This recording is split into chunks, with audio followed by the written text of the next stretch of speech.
Tahu aku ditipu MM-an, terus udah gitu aku harus jual apartemen, keluar dari apartemen, harus pindah lagi sewa apartemen, aku jual mobil segala macam, semua everything, sampai mau nyari untuk usaha buat survive lagi aja, minjem motor adik aku, motornya juga hilang.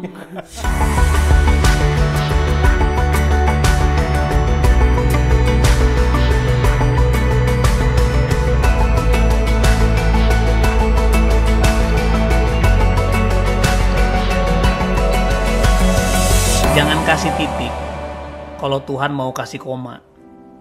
Selamat datang di program Titik Koma, sebuah program kolaborasi antara Muda untuk Indonesia dan juga Pijar TV. Program Titik Koma ini adalah sebuah program di mana nanti teman-teman semua bisa menyaksikan kisah dari orang-orang yang pernah menemukan fase titik dalam kehidupannya, tapi ternyata fase itu Tuhan masih kasih koma. Dan program Titik Koma ini teman-teman bisa saksikan di aplikasi GoPlay, dan juga nantinya program ini teman-teman juga bisa saksikan di YouTube channel dari Pijar TV dan juga Muda TV. Dan hari ini saya Riko Karangetang, saya tentunya nggak sendiri. Kalau sudah ada host, pasti ada narasumbernya nih. Dan narasumber hari ini ya saat ini sangat spesial. Ya, dia telurnya banyak karena saking spesialnya ya. Spesial pakai telur banyak banget hari ini. Langsung aja saya panggil pun. Sampai salah kan. Kita panggilnya. Kita panggilkan Filia Desvianti.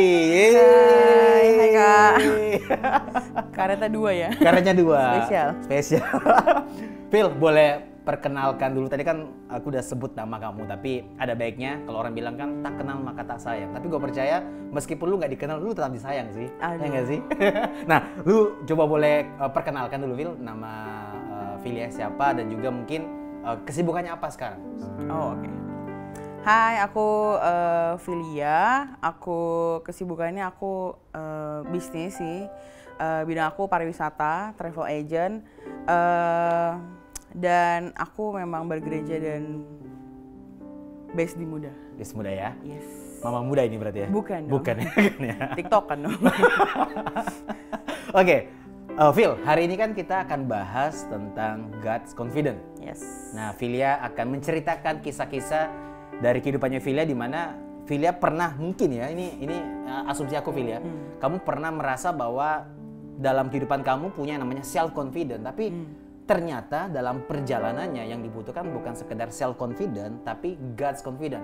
Bukan sekedar percaya diri, tapi percaya Tuhan. Yeah. Nah, boleh cerita nggak sih dulu ada fase apa Phil yang dalam kehidupan lu yang membuat lu pada akhirnya merasa bahwa kayaknya yang terpenting itu bukan self confidence sih, tapi God's confidence. Oke. Jadi kalau aku boleh cerita, dulu kan aku tuh orangnya I'm a dreamer gitu. Jadi bener-bener banyak banget list yang aku tuh harus capai gitu. Lebih ke ambisi sih ya. Mungkin setelah aku mengalami banyak hal gitu ya sama Tuhan, kayak ya sebenarnya sih semua orang pasti harus punya ambisi ya. Kadang it's good gitu, tapi kalau misalnya yang aku alami tuh dari awal, dari aku mau kerja di mana, aku harus punya apa, A, B, C segala macam tuh semua tuh aku dapetin gitu. I don't know why kenapa Tuhan kasih, tapi aku jadi ngerasa self confidence. Jadi kayak aku ngerasa gue selalu bisa, gue selalu dapat apa yang gue mau gitu.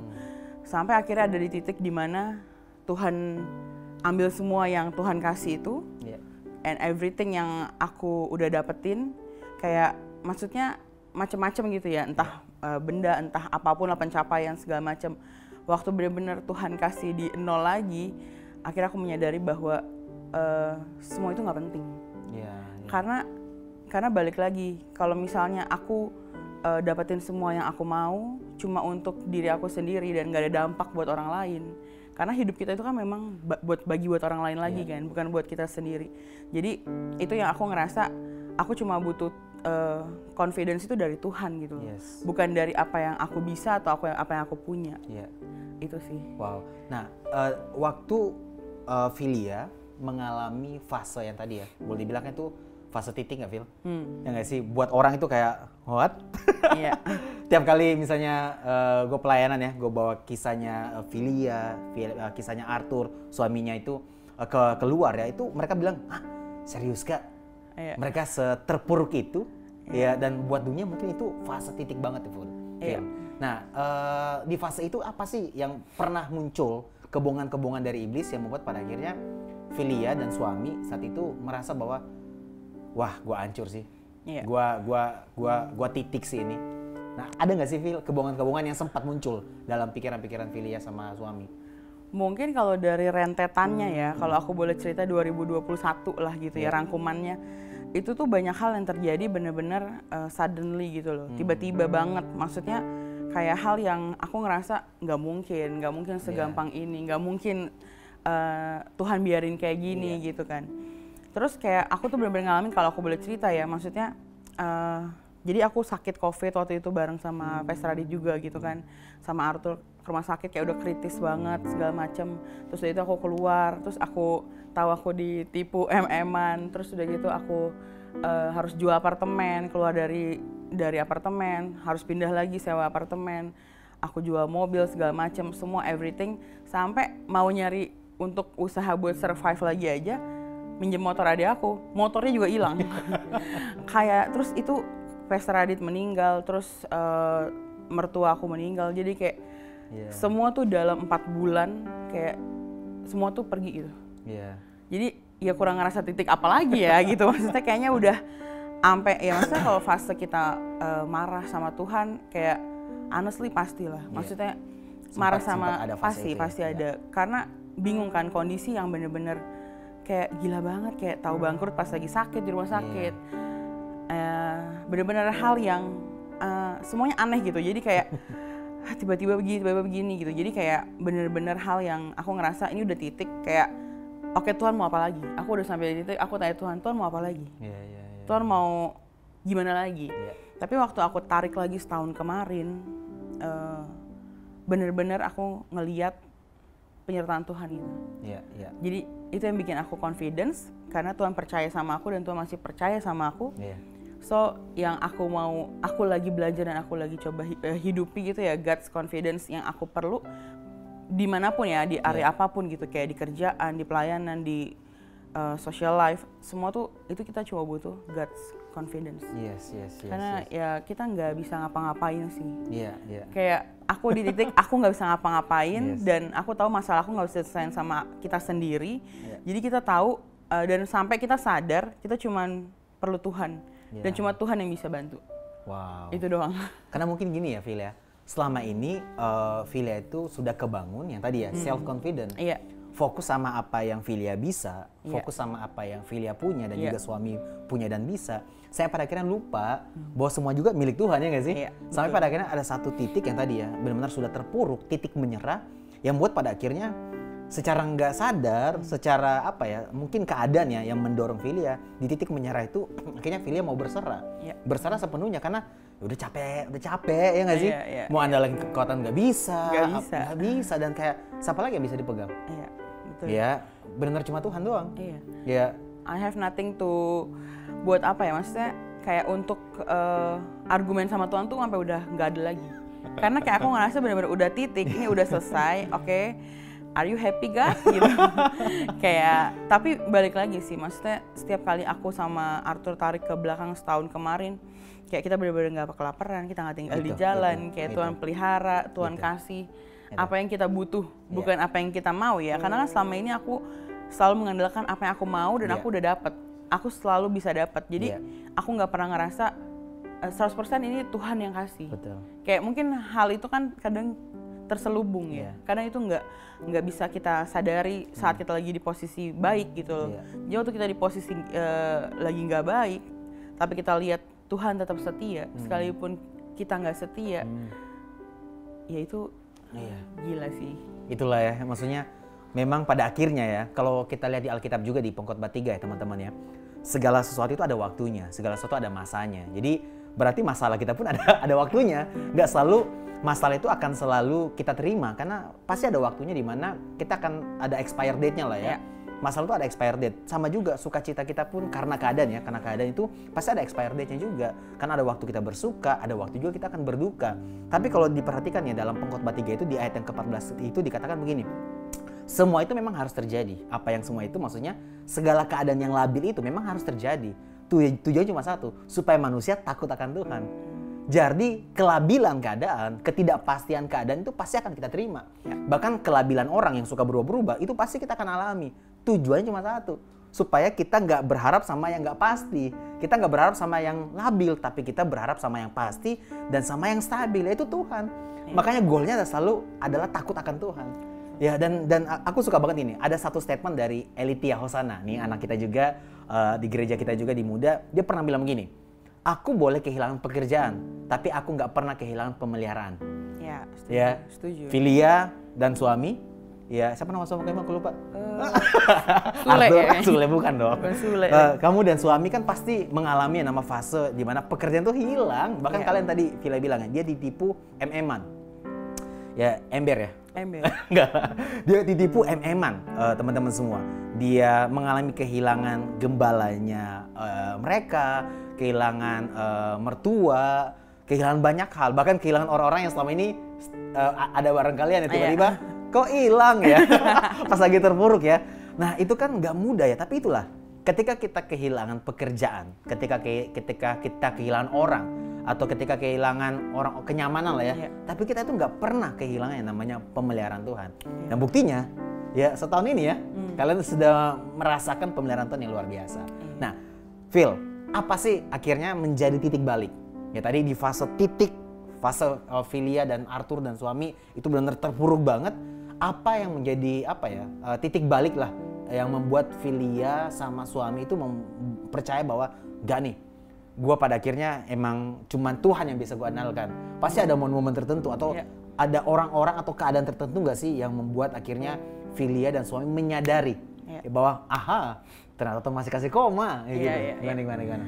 Kalau waktu itu gini, ada Mbak Ayu sama Bang Hari. Itu benar-benar datang ke tempat aku sama Arthur untuk benar-benar sharing apa yang mereka alami, dan itu benar-benar jadi living testimony kan buat kita kan. Karena mereka pernah ngalamin itu. Pernah ngalami dan baru benar-benar kayak udah mereka bisa hadapin semuanya lah, dan Tuhan benar-benar tolong gitu, penyertaannya tuh nggak bohong gitu. Sampai akhirnya aku pas balik sama Arthur, aku bilang sama Arthur, kita tuh punya pilihan tuh kan banyak kan. Kayak apakah kita mau jalanin ini, apakah kita mau nyerah, itu kan pilihan di kita kan. Tapi kalau kita nyerah, kita harus mikir lagi bahwa hidup kita itu harus jadi jawaban lagi buat orang. Jadi kayak itu yang bikin aku ngerasa Mbak Ayu sama Bang Hari harus ngalamin itu untuk jadi jawaban buat aku sama Arthur gitu kan. Untuk jadi encourage gitu lah, untuk mengencourage kita gitu. Kalau misalnya aku sama Arthur nyerah saat itu, mungkin nanti aku nggak bisa sharing apapun ke orang yang ngalamin yang sama gitu. Kayak banyak orang yang punya faith gitu loh sama aku sama Arthur, ngerasa kayak, ya termasuk Kariko juga gitu, Opa Vero gitu kan, Kanina, Meko, Asarah gitu. Mereka bener-bener orang-orang yang punya faith gitu. Ya udah pasti gue nggak punya faith saat itu. Mbak Ayu ngomong aja gue kayak cuman, oh ya gitu. Maksudnya kayak ya it's happen gitu. Itu proses yang harus aku sama Arthur jalanin kan sampai situ. Sampai akhirnya kita bingung gitu ya. Waktu itu kan kita sempat kayak buat survive, akhirnya kita jualan lah gitu ya. Bener-bener kayak di pinggir jalan segala macam, kayak ya kita build kontainer segala macam, tapi kayak bener-bener itu yang nggak pernah kita lakukan gitu. Dan anehnya selama 6 bulan itu kita jualan, banyak orang datang ceritain masalahnya gitu. Sedangkan gue juga masalah gue belum kelar ya, maaf dulu nih, pengen nyuruh pulang juga nggak bisa kan ya. Dan maksudnya anehnya, maksudnya kita dengerin masalah mereka, terus kayak aku cuman setiap kali aku pernah satu kali share, aku lupa sama siapa, saking banyak yang datang gitu ya. Aku share sama mereka gini doang, aku sama Arthur pernah mengalami punya apapun yang kita mau. Banyak orang yang lebih kaya, maksudnya cuman di hidup kita yang kita mau nih A, B, C gitu, dan kita tuh udah punya semuanya. Terus waktu kehilangan itu semua, akhirnya kita menyadari bahwa kehilangan harta benda doang itu ternyata nggak apa-apa lagi. Kayak gue dulu punya mobil berapa biji, oh gue nggak punya mobil, gue naik motor kemana-mana sekarang. Kayak I'm okay gitu loh. Gue nggak jadi tiba-tiba kenapa gitu kan. Maksudnya kayak itu kan hal-hal yang memang butuh kerendahan hati sih. Memang itu proses ya, proses yang kita jalanin gitu. Kayak adaptasi lagi untuk hal-hal yang baru. Tapi balik lagi kita nggak kehilangan cintanya, karena tiap orang yang udah ngalamin cintanya Tuhan pasti dia akan tahu dia akan balik lagi, dia harus balik lagi kemana. Benar. Kayak karena orang yang udah ngalamin itu beda sama orang yang diceritain kan. Benar. Jadi kalau kita ngalamin Tuhan, kita marah, kita nggak mau berdoa, kita nggak mau apa, ya pasti kayak di dalam hati gitu kan, kayak yang paling dalam tuh pasti ada something yang gerakin gitu loh. Kayak oke, gue harus gini, gue harus gitu. Kayak karena balik lagi Tuhan tuh melalui perenungan aku ya selama setahun ini, kayak aku ngerasa hidup kita tuh bukan buat kita doang. Betul. Jadi kayak emang Tuhan tuh ciptaan kita bukan buat kita doang. Setuju. Jadi kalau misalnya kita ngalamin penderitaan apapun lah itu ya, itu pasti buat jadi kekuatan buat orang lain. Karena kita akan terus begitu, gitu, siklusnya akan begitu terus gitu. Itu sih. Wow, gokil ya. Nah tadi ya, kalau teman-teman perhatikan ya, pertemuan Filia dan Arthur ya suaminya itu dengan Mbak Ayu sama Bro Hari ya, itu boleh dibilang jadi satu titik balik buat mereka. Karena Bro Hari sama Mbak Ayu kurang lebih pernah mengalami apa yang mereka alami juga, bahkan kerugiannya jauh lebih besar. Maaf dulu kita nggak ada bapaknya nih. Ternyata. Tapi gini, ternyata gini, masalah kita saat ini adalah jawaban buat masalah orang nanti. Jadi struggle kita saat ini adalah jawaban buat struggle orang nanti. Ya struggle-nya Mbak Ayu sama Bro Hari ya saat itu ternyata waktu dia sudah melewatinya bersama dengan Tuhan menjadi jawaban buat struggle-nya Filia dan Arthur. Ya, dan struggle-nya Filia dan Arthur menjadi jawaban buat banyak orang. Ya, bahkan yang tadi Filia sama Arthur cerita ya. Filia cerita, Arthurnya belum cerita. Belum. Tadi Filia cerita, Filia bilang begini, waktu mereka lagi jualan mie ayam, ya. Mereka lagi jualan situ, ternyata orang bukan hanya sekedar datang untuk makan di situ, tapi mereka minum karena keselak. Kalau nggak seret ya. Keselak lah. Jadi makan juga minum mereka. Tapi guanya lagi.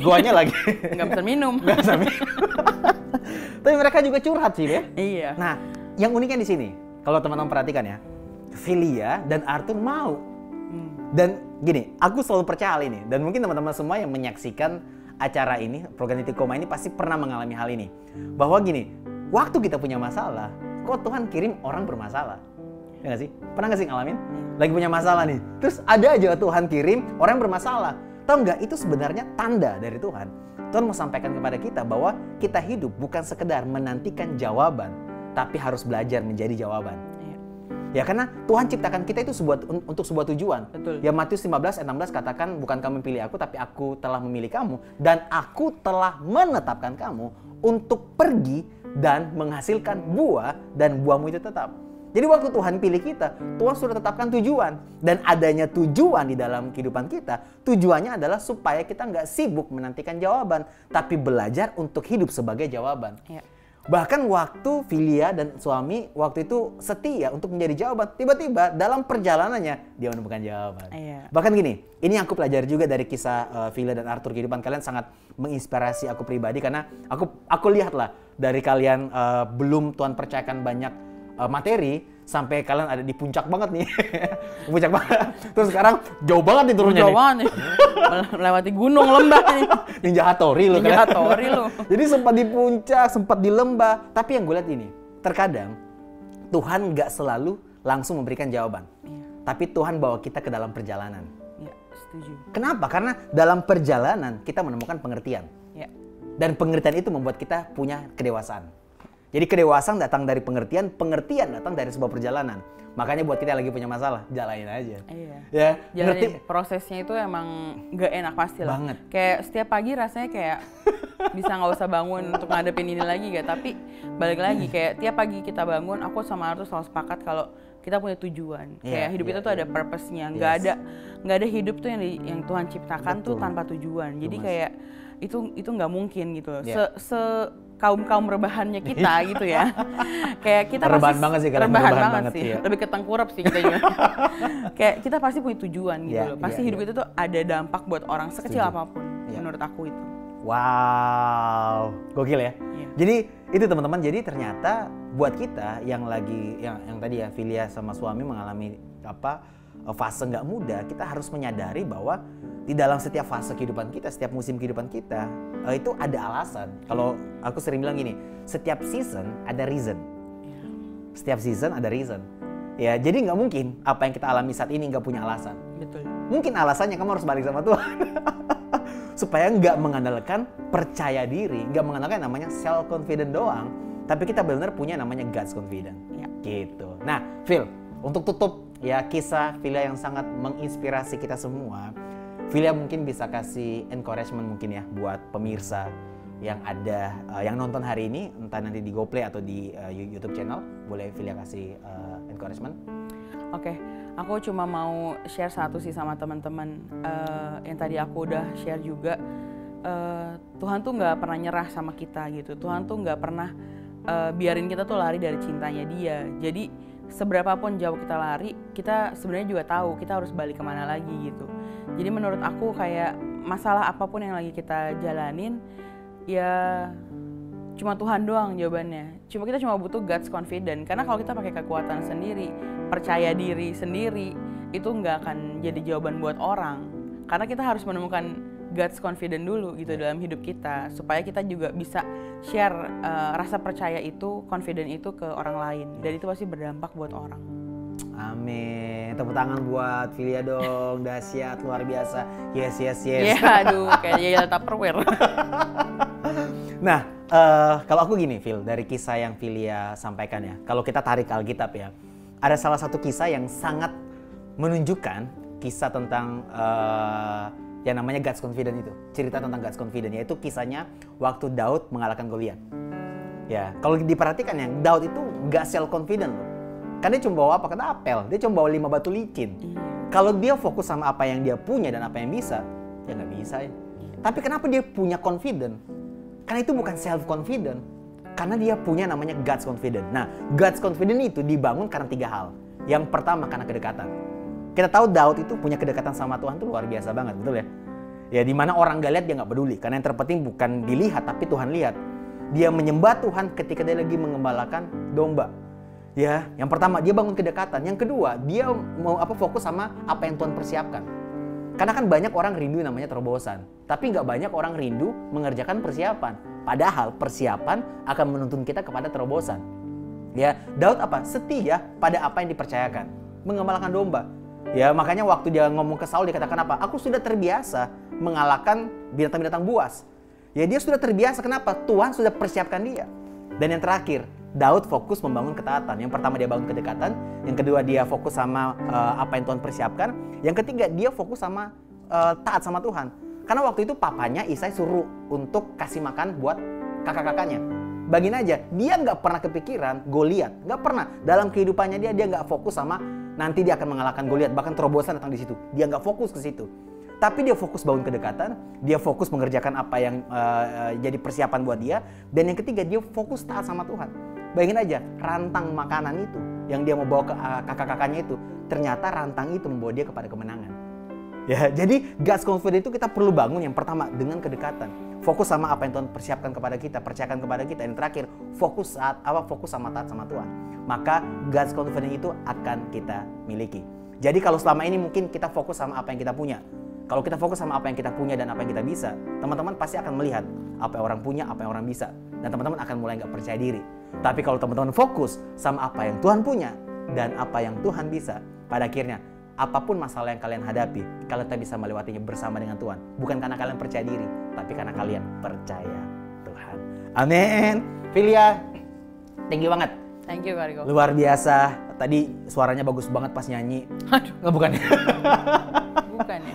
Kisahnya sangat menginspirasi kita semua, dan aku mau ingatkan lagi buat teman-teman semua, jangan lupa tiap hari Jumat nanti akan ada program Titik Koma jam 5 sore ya di aplikasi GoPlay, dan juga nanti tayangan program Titik Koma ini teman-teman bisa saksikan juga di YouTube channel dari Pijar TV dan juga Muda TV ya. Dan aku juga mau ingatkan buat teman-teman semua, buat teman-teman yang rindu ya curhat, mau didoakan ya, nanti di sini ada nih. Kelihatan nggak, Bil? Enggak.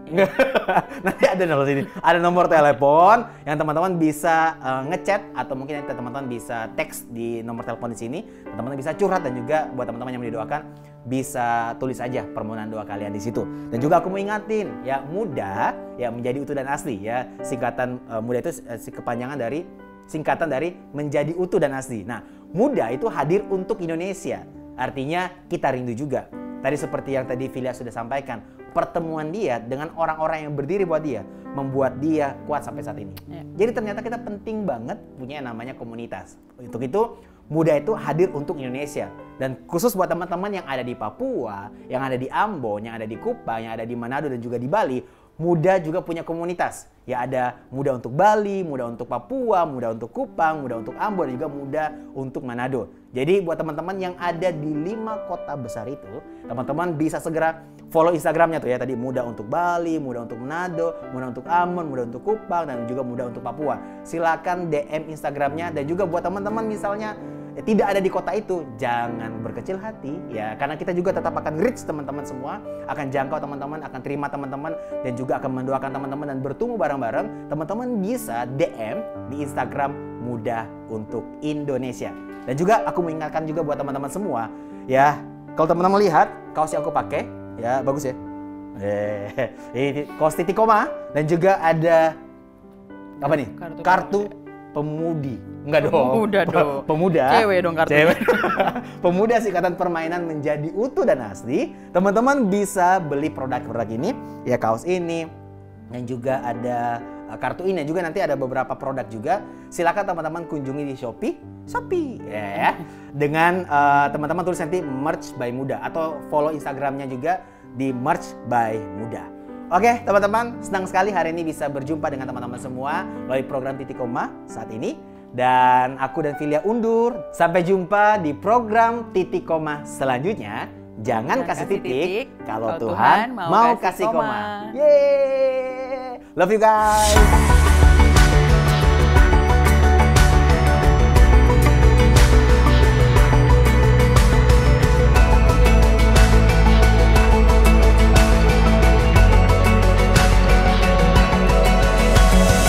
Jangan kasih titik kalau Tuhan mau kasih koma.